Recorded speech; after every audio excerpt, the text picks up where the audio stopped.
So, should you sell your home to a Zillow, if you still could?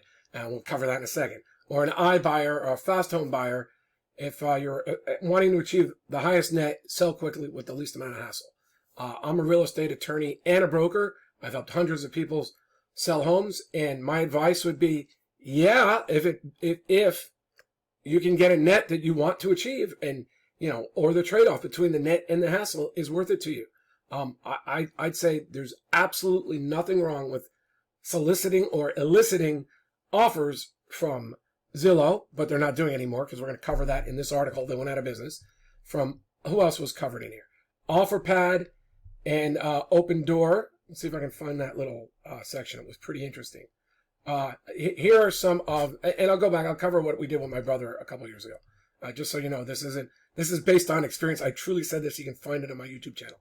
But here, Zillow's excuse was our observed error rate has been far more volatile than we expected possible.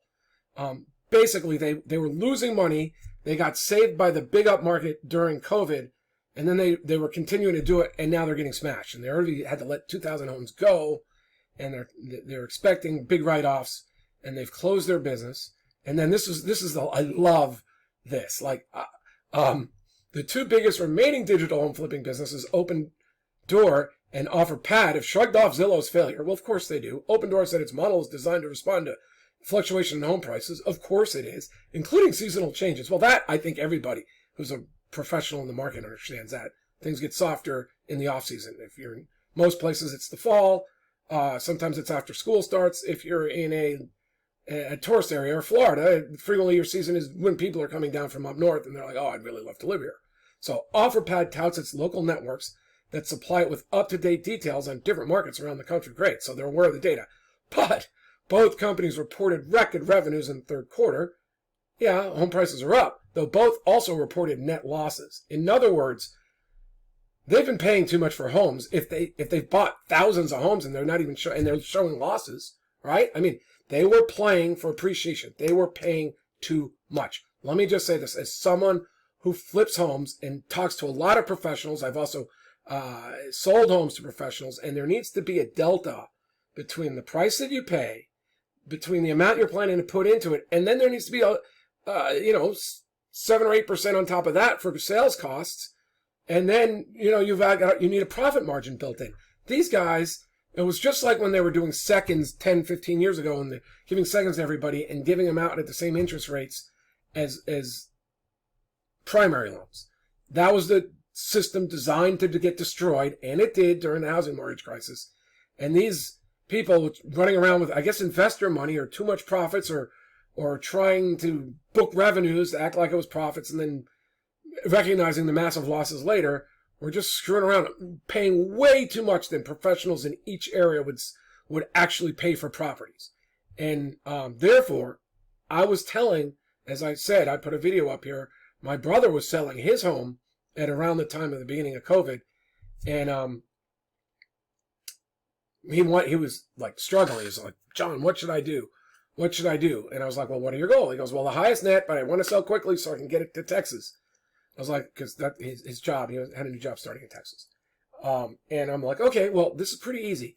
Let's do a really big open house that first weekend before we put it on the MLS. Or you can put it on the MLS and not offer anything, maybe 0.25% or something to the buyer side. So it gets marketed as if it's on the MLS, but most agents aren't going to bring their clients to it.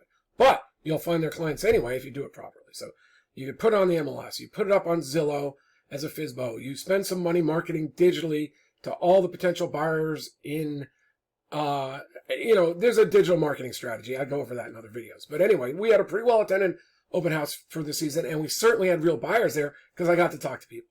And we had people who were looking, who said, well, we're aware of that condo. We almost bought it over there. We almost bought that one over here, but this condo is a little more dated. So we were going to offer, basically, they were willing to offer about 7 or 8% less than the net Zillow was offering my brother. I talked to a professional who had already had 4 condos in there, and he said that the price Zillow was offering was about what that condo would be worth, perfectly fixed up.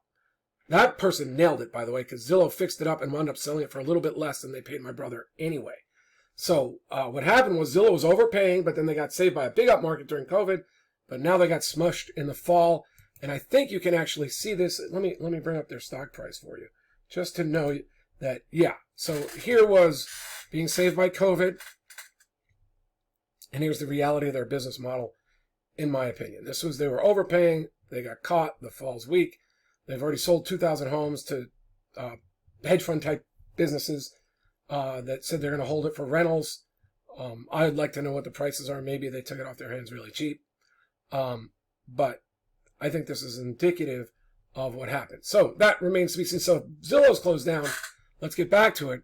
Should you sell for top dollar to these professional services or people or OfferPad, Open Door? Well, OfferPad and Open Door have lost money.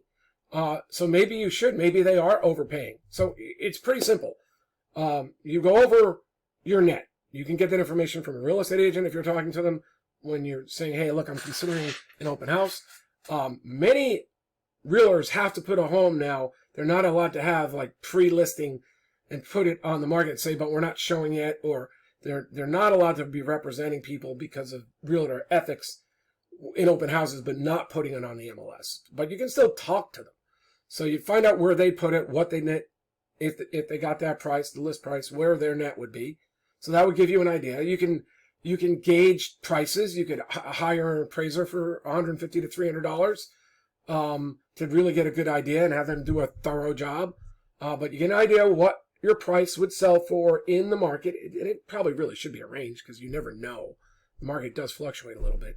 And then you compare it to the net. Like, they have sometimes a bunch of numbers in there and marketing costs and all this other stuff. But in the end, you just want to look at the nets across the board. And then you decide, well, is it worth it over here? Is this not worth it? Because it's far less of a hassle and I can get moving, as opposed to the chance that I can make a little bit more net more working with a realtor. And if that's the case, then you go ahead and sell. Now, I have no doubt it's worth it to hire a professional to have you review the offers, whether it's a lawyer or somebody else, to see if they can do better. I mean, that's the other thing, is talk to a realtor and say, hey, can you do better than this? And if so, how do we do it? And okay, we'll try it this weekend, or we'll give you a week, or you'll make sure that your offers are good for a week and try to sell your house in the meantime. There's a lot of things you can do. But if you're interested, now normally lately I'm talking about buyers because the spring's about to start. But if you go over to wintercheck.net and set up a consult, we have some programs where we can help you out, especially if you're in California. Otherwise, I realize I'm going to have to put a course together on this. Check back. There might be a course there. Put in some questions below this, and I'll try to respond to them. Thanks. Talk to you later. Bye. But anyway, in summary, Zillow was, in my opinion, in my experience, overpaying relative to what professionals and even smart buyers were paying.